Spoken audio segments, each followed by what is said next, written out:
Welcome to the Tech Egg. Don't get scrambled. Enjoy the video. In this video, I will explain how to use puff bloom with an easy method. First, ensure your plants are in their flowering or fruiting stage, as this product is designed for that specific period.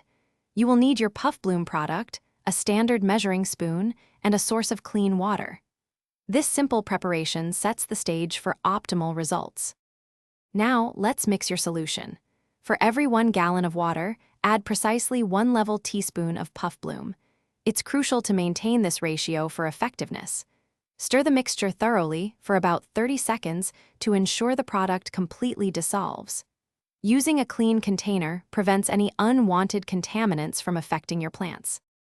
When applying, always direct the solution to the plant's root zone, not the foliage. Water your plants with this mixture every 7 to 10 days during their active flowering or fruiting phase. This consistent schedule helps maximize nutrient uptake. Remember, avoid spraying the leaves directly to prevent any potential leaf burn or damage. By following these simple steps, you can expect significant improvements. Your plants will likely produce more abundant flowers and fruits, and you'll notice overall stronger, healthier development. For best results, store your puff bloom in a cool, dry place away from direct sunlight. Enjoy seeing your plants thrive with this easy method. Thanks for watching. Consider subscribing if I helped unscramble your problems.